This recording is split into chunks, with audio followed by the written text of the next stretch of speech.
Welcome, everybody, back to another edition here of the Washington Football Maniacs. I'm here with Brandon Scott. My name is Greg Sykes. Thank you for joining us. If you're new here, hopefully you're going to enjoy this channel. If you're returning and you haven't subscribed yet, why have you not subscribed yet?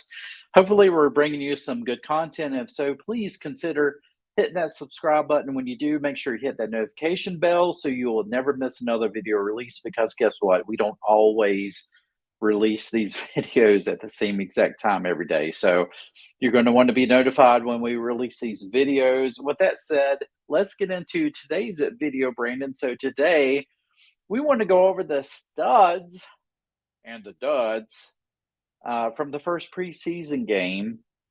First chance we got to see the 2023 version of the Washington Commanders on the field. Man, it's so surreal. You know, every year at this time, so surreal that football's back, but it is. So Yeah. now we get to talk about guys that we really felt that stood out, and guys that we felt like didn't stand out as much. And, just a little teaser, or I don't know, a spoiler. There was really more guys that stood out than that didn't for us. So we're going to try to break that out for you right now. So let's get into it, Brandon. So, okay, I guess the first guy on the list we're going to talk about, how could we not? We always seem to start with the quarterback, and we're going to start with the quarterback, Sam Howell. I believe I can't remember what I said in the last video. I think it was 9 for, I don't know, 9 for 12 or something like that. Anyway, for like 77 yards, that touchdown strike to Jahan Dotson. I thought that Sam Howell looked pretty crisp in his first start against a kind of a shaky offensive line. What do you think, Brandon? Yeah, I think he had a pretty good game considering it was limited action. 9 for 12, like you said, 77 yards, one touchdown. He shows poise in the pocket, but he didn't really have a lot of time to be in the pocket because he was on his feet, man. Yeah. Which is going to be seems that's going to be the theme this season. He's going to be on his feet a lot. We kind of talked about it last episode. Was maybe you kind of game plan around that. Do more bootlegs. More misdirection plays. Really feed off of that because you best believe he's going to be popping to the outside a lot this season. But I felt he had a pretty good game. He was efficient, 9 for 12, 77 yards. A few, errant throws here and there, but the catches made up for that because Jahan Dotson bobbling, still getting the touchdown. De'Ami Brown, he had a nice grab. So he this receiving group and really this offense period, it shows a lot of chemistry. Now, not as much as the defense right now, but the offense, they flow. All these weapons for Sam Howell, he's going to have a good year, and it shows because he looked good. He looked really good for his first preseason action for this upcoming season. Yeah, I think he did. Honestly, if we go back to last year in preseason, I thought he showed some poise even last year. And, of course, he only had one game during the regular season against the Cowboys, and he showed tremendous poise against the Cowboys last year. He's shown nothing but poise, and he's shown nothing that, during training camp, during the OTAs, if there were mistakes made, Eric Bieniemy is like, do it over again. He does it. He corrects his mistakes. He moves on. This is the guy that I think that we can get behind, that we can support. Um, I'm excited about Sam Howell. I think he could really take us to some different heights as a quarterback. I am very excited about him. I think he's a smart guy. He's got the total package. He's got the wheels. He's got the arm. He's got the accuracy, and he's got weapons. He's got a lot of weapons. I mean, it's almost unfair, the weapons that he has. And I think with the scrambling ability that he has, it's going to really help to kind of mask some of the deficiencies that we may have right now in the early on that offensive line. Speaking of weapons, though, I'm going to jump to the next stud, Cole Turner. Cole Turner had a really good game Monday night, or not Monday night, but Friday night, and I had been waiting on this because I really, we didn't get to see anything from Cole Turner last year. W Friday night, we saw a lot out of him, and I expect to see a whole lot more from Cole Turner. What about you, Brandon? Yeah, I mean, we talked about Cole the last episode, how he could be the future at tight end for the Washington Commanders. And I think we both agreed that, I think that man, Logan Thomas. I'm sorry, it's been a long day. Logan Thomas. I think you still retain him because with his height, with goal line, I think he can still be used, especially in two tight end sets. But Cole Turner, man, 4 receptions, 31 yards. He could definitely catch the ball. That was his MO coming out of Nevada. It was just him trying to, get better at blocking. But he is a receiving tight end, just like in the mode of, Kyle Pitts for the Falcons and Darren Waller for the Giants. He's a guy who can play the game like a receiver. He's got some wheels on him. He's got some good hands. So, man, he looked good. So don't be surprised if he's the guy in the middle of the season because he looks good. Now, if you look at John Bates, could he take over John Bates? Absolutely. Because John Bates can catch the ball, but he's more of a blocking tight end.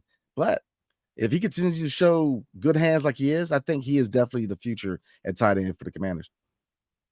Yeah, I agree. Tight end seems to have been a position that we have tried to get depth in ever since Logan Thomas got hurt.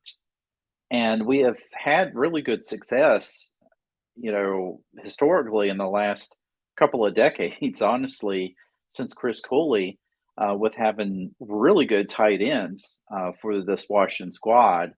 And, when Logan Thomas goes down, then you start having to bring guys off the streets on, practically to contend and to fill that role. And so we really needed somebody to come in and, if not to spell Logan Thomas, to really be a good complement to Logan Thomas and to allow the offensive coordinator to be able to call some tight, um, you know stacked tight end type of plays that where tight ends can split out wide and jumbo packages and that sort of thing. And so having two good pass receiving tight ends, I think it is a must for this team.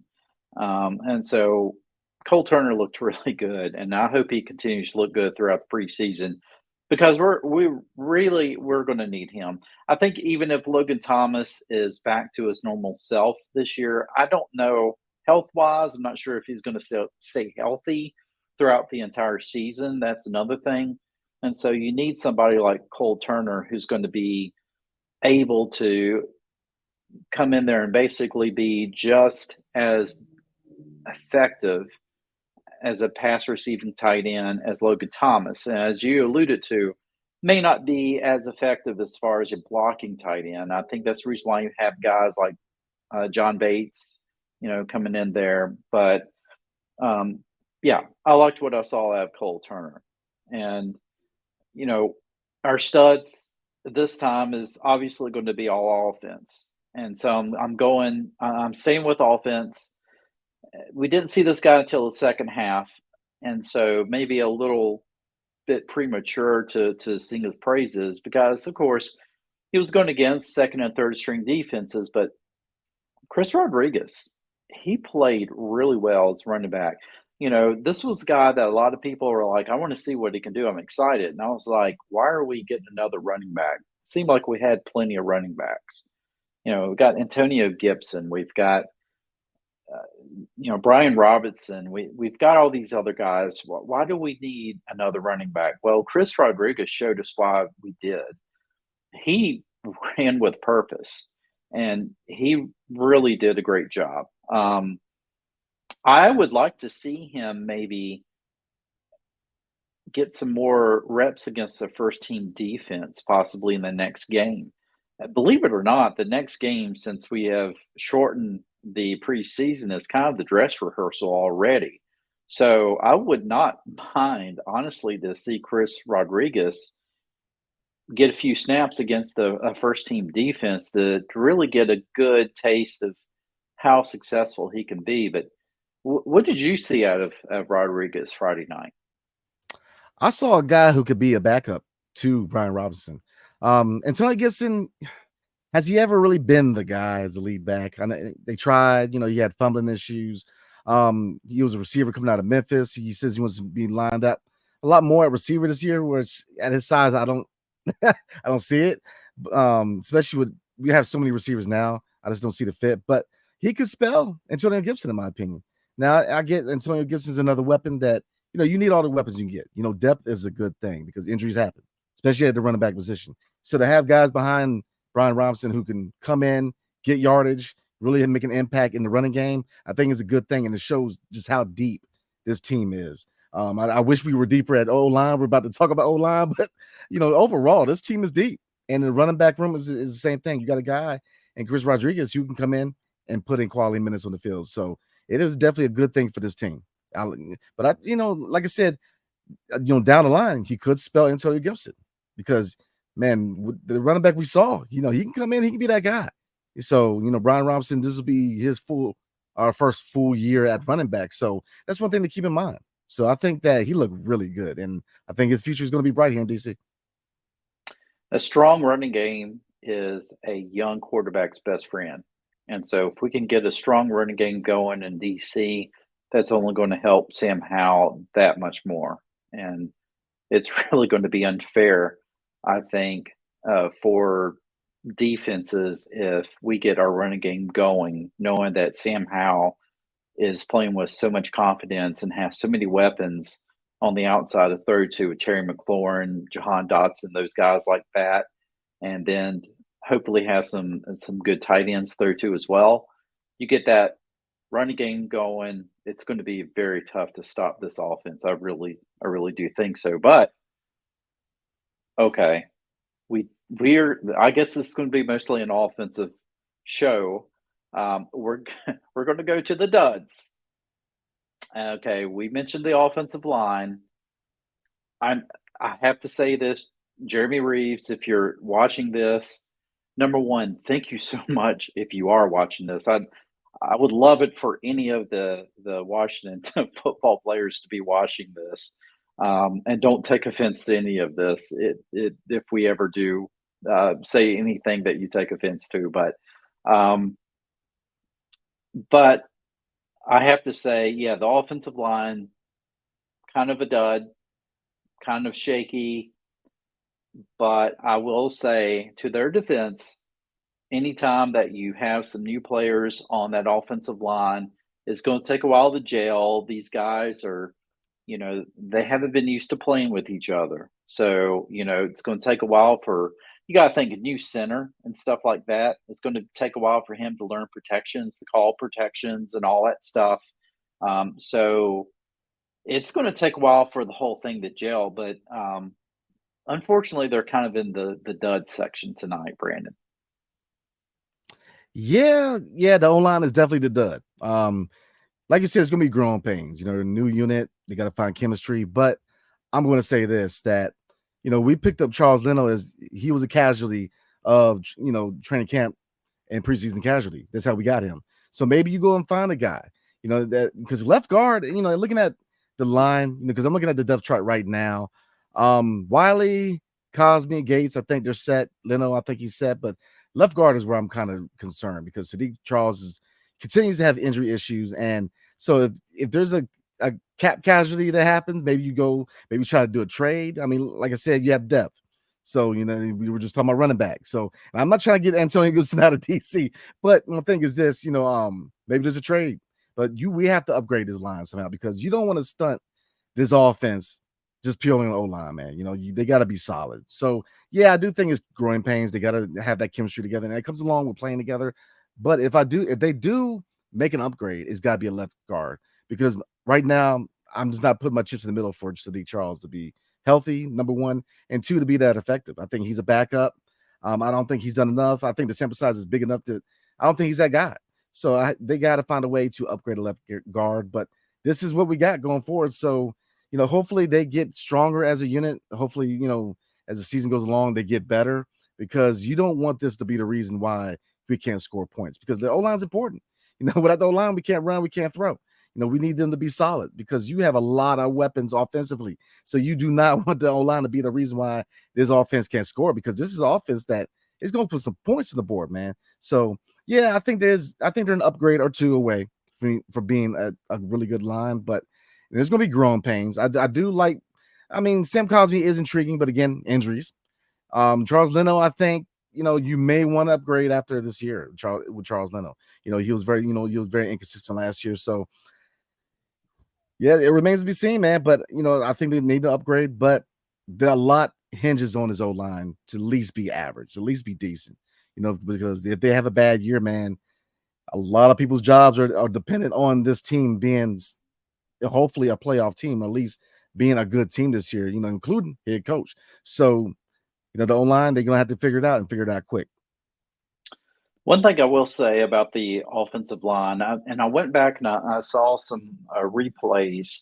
So I believe it was Chris Paul that started in place of Sadiq Charles. He actually had some pretty solid blocks that I did notice. And I was on just a couple of replays, so I didn't really see his full body of work. But it may be that Chris Paul's the answer, not Sadiq Charles. That remains to be seen. I would love for that to happen because we do need a good young guard in there. I definitely agree with you. And Charles Leno, I've always kind of, I've always kind of stood up for him because obviously is big shoes to fill. You had Silverback that you had to fill the shoes for. That was just impossible. That guy's going to be a future Hall of Famer. And before that, you had guys like Chris Samuel. It's just we've always seemed to have a good knack for finding solid Hall of Fame or at least Pro Bowl type of left tackles. And after we lost Trent Williams, we were really struggling to fill that void there. And so, as you alluded to, we picked up Charles Leno. I will say Charles Leno did not have one single flag on him the whole night. So that was a good thing for him. But he is average. He's not the shutdown left tackle that you would love to have.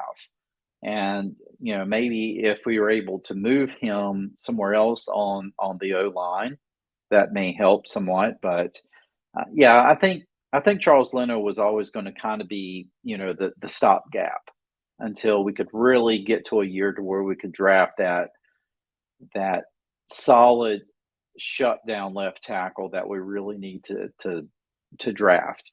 Obviously, I don't think we were going to be able to do that this year. I think we were looking more on defense than we were on offense. So,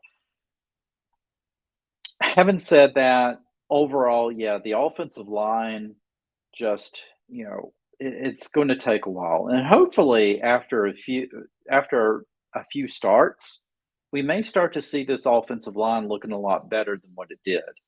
Everybody's going to kind of look not so great in preseason. Now, I think a lot of it too depends on once the center really gets comfortable calling, protections and all that, and getting his guys lined up correctly. A lot of that's going to start to fall in place because a lot of those guys have been here before.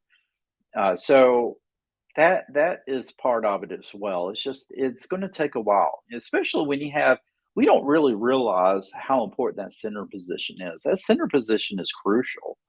And so we got somebody new there. And so it's going to take a while for that to really gel. But I think once that gels, once we kind of, it gets a little bit of uh, game experience as Washington Commander under his belt, maybe we'll see a few differences. I hope so, because it would be such a shame having all of these loaded weapons, but then you have Sam Howell just running for his life, and then you're not really getting running lanes opened up, and so you're having to pass more because you're always behind in yardage, and so and that may be the story at the beginning of the year, possibly. Who knows? I think a lot's going to really deal with how well that offense looks in the next couple of games, and really next game, because as I alluded to earlier, the next game, of course, is the dress rehearsal, and then usually the last game, you're not playing any of your starters. Um, as far as any other duds, I know that we had kind of thought about, really everybody played pretty well. Just a few things that I could probably point out. John Bates had a great pass thrown to him that he just flat out dropped, and you cannot drop passes like that. Um, you know, that was a pass right in his hands. Should have caught that pass, would have been a huge play for the Commanders, and he dropped it. Now, I know it was just that one drop, but still, he's not really one that's going to figure into the passing game that much either. But you expect that if he has to go out for a pass, he's got to be dependable. And so I felt that that was a little bit of a dud on his shoulders, but at the same time, he's also going to be more of a blocking tight end. But I mean, I'm reaching for straws as far as duds on that. That was one of the duds, and probably I don't know. I'm just thinking as well. I would probably also say maybe Dax Mill. I just think he's the odd man out when it comes to wide receivers. I think the his only saving grace would be being able to make the team as a punt returner, or kick returner, and I think he's going to get pushed. I think he's really going to get pushed out by a rookie this year. I was never impressed by him as that last year. I think that was the only way he really made the team, and so I think he's going to be a dud as well. But other than that, I mean, yeah, we could say, as good as the defense was fired up and it was really into it, they did get pushed around at the beginning of the game, against the Cleveland Browns number ones, and they didn't really have all of their number ones in either. That was kind of the scary thing as well. So they had some of their guys sitting, and the Browns still were able to move the ball up and down the field at will against this defense. So you might be able to say, well, that was a little bit of a dud as well, but they made up for it at the end there with the great goal line stance. So um, I don't know. I think overall, I think we had more studs than duds in this game. Yeah. Just not a lot that really stuck out. Yeah, I mean, I'm with you. When you pointed out the defense, look, Deshaun Watson was able to work his legs a little bit. Like in this division, you got to learn how to shake, you got to deal with those running backs who know how to run because Daniel Jones is known to be that guy, especially against us. He always has good rushing games against us. And I mean, Jalen Hurts, man, he runs like a running back, so we got to get on, and even Dak, he can tuck the ball and roll too. So yeah, that was one thing. It took us a little bit to get warm and really get where we needed to be on defense. But it's just something about this group, man. This defense is no, it hasn't been this focused in a long time. They got a huge chip on their shoulder, and they're playing together right now, and the chemistry is just showing. And this is going to be a good defensive year for this team. Now, I think if any group is going to take a little bit to get going, it's going to be the offense. Obviously with the O-line still trying to figure things out. Everybody's trying to learn their place because you have a lot of guys who can do multiple things. What truly is Antonio Gibson's place in his team? Are they going to line him up? Are they going? And that's the thing with Eric Bieniemy. He's going to be able to find different ways to use the weapons that we have. But this defense, I'm trying to tell you, is going to be top 5 defense. They are focused, man. They're ready to rock. So I'm telling you, the NFC East, man, it ain't gonna be like it was last year. I think that the Giants could take a step back, and I think the Cowgirls are not going to be as good as they think they are. I mean, they always think they're going to be Super Bowl contenders every year, but the Cowgirls ain't going to be it this year, man. I think that if this defense could be a top 5 defense and this offense can really shine, then we're a sleeper team and definitely be a playoff team. Now, Eh, Yeah, yeah, yeah, and it's division, one. we'll see. Yeah, yeah, exactly. And it's one thing I just also want to add. Jack Del Rio was not calling any blitzes against the Browns. Okay, so that's another thing to think about as well. Had he called some blitzes and really getting crazy with all that stuff, could have been a different story. Maybe we would have not have seen the Browns moving the ball up and down the field at will. Who knows? But then again, like I said, we didn't see all the Brown starters as well. So again, you can't read too much into preseason, folks. That's why they call it preseason. But I agree with you. I agree with you, Brandon. I really think that the NFC East is wide open this year. Certainly, the Eagles are going to come in and be the favorites. I agree with that. I think they're the favorites coming in, but they're going to get challenged. There's going to be an improved team here in Washington. I think Dallas, they're always in it, regardless. They're always going to be in it. But I think a lot hinges on Dak Prescott and how well he does. But honestly, the Giants, yeah, I agree. I think the Giants, I just don't. I think that they were really good for getting as far as they did last year. I don't think that's sustainable. So I think that they're definitely beatable. So I think if I had to look at it right now, I think definitely the Eagles, Washington, Dallas, New York. If I had to pick how the NFC East is going to go, and yes, you could say that's burgundy and gold colored glasses that I'm wearing. Well, if you really want to say that, I would say the Washington Commanders is going to be number one, but I'm not doing that. But yeah, I agree. I think that overall it's going to be wide open. You're going to see a team that's determined. If anything, it's because they no longer have a an owner that is horrible that's looming over this franchise. It's a free franchise now. There's a new attitude, and this team is ready to rock. And you saw it, a new attitude all over, and it's catching. And I think that this team is ready to rock. We're all excited about it. And hey, I'm ready to go. Let's just skip the next two games, go into the regular season. I'm ready. I'm ready, man. Yeah, I'm with you, man. I'm ready for some football, man. I'm ready to rock. But I mean, before we roll, man, I'm gonna kind of point out, look, I mean, the Giants, like you said, for some reason, the Cowgirls are always in it for some reason. But the Giants, look, you have this whole issue with Saquon Barkley, with them, him getting that extension at the last moment, but he still has an attitude about that with the organization. It's just I'm looking at the receiving group right now. I mean, you got Isaiah Hodgins, Darius Slayton, which Slayton's not a scrub, but and Paris Campbell and Sterling Shepard. This is not a receiving group that really strikes fear in the hearts of the same. I think Dallas and New York, they take a step back. Because the Giants, they looked good last year, and they had a new head coach. Daniel Jones kind of overachieved, but I just don't see it. I think that this division, like you said, is wide open, and I think that we can be in a position, depending on how we play the Eagles in the regular season, but I think we could be in a position to be a playoff team and challenge for the NFC East. This is my beliefs. Now, maybe I'm a little optimistic, but here, look, new ownership, new offensive coordinator. Finally, we have the pieces. It's kind of like I would stay within Washington sports. It's kind of like the Wizards, where they have a whole new front office. They traded all the stars away to get young players. It's a whole new era. The same thing with Commanders. You got new ownership, which in itself has created a lot of buzz in DC, man. And then you add the fact that Eric Bieniemy, you finally got an offensive mind where he can kind of push these players, which I know we're going to talk about that probably next episode about Eric Bieniemy and some players thinking they're pushing a little too hard. But I'm gonna kind of throw my little comment in there right now. If you look at Eric Bieniemy, he's got a Super Bowl ring.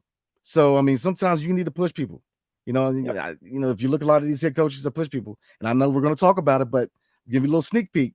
Sometimes you got to be a drill sergeant. So, and then in the response, this defense is going to be solid, man. And I think that has a lot to do with coaching too, Jack Del Rio. And I don't think not a lot of credit goes to Jack Del Rio. In the last couple of years, man, people yelling for him to get fired. He's definitely come together, and he's really got this group really coached up and ready to play. So you got to really take your hats off to the coaching staff, man, including Ron Rivera. Now, I know we're going to talk about it next time, but overall, we have a good coaching staff here, and I think they're going to get these guys ready for the regular season. I think things are solid. I think we're ready to go, and let's just see how it plays out. I think we're doing everything we possibly can. We're moving in the right direction. It's not going to happen all at once, but I think it's going to happen. And I think that Folks just have to be patient. And now that we have new ownership and, we've got a Super Bowl winning coach on this team that is pushing the players, I think you're going to start seeing that. These players have not had that. They've had coaches who have gotten to the Super Bowl and maybe have won. Well, Ron Rivera, I guess, has. Well, of course, he's won a Super Bowl as a player, and I think he has won a Super Bowl as an assistant. Maybe he's definitely Yeah, I been think to the so. Super Bowl. Yeah, but that they need that, and I think halfway through they'll realize the reason why that they need somebody like Eric Bieniemy. But anyway, we're going to talk about that in the next one. We'll save it. But Brandon, I think we're going to end this one, folks. Let us know in the comment section who you thought the studs and duds were for you. Do you agree with this list? Do you think that we missed anybody um, on either the studs or duds? Let us know in the comment section below. As always, if you've enjoyed this video, give it a like, give it a share. If you're enjoying this channel, please, again, consider subscribing to this channel, to the Washington Football Maniacs. And when you do, make sure you hit that notification bell so you won't miss another video release. And with that said, take care. Brandon, you take care. We will all see you in the next one. Held to the Washington Commanders. Peace.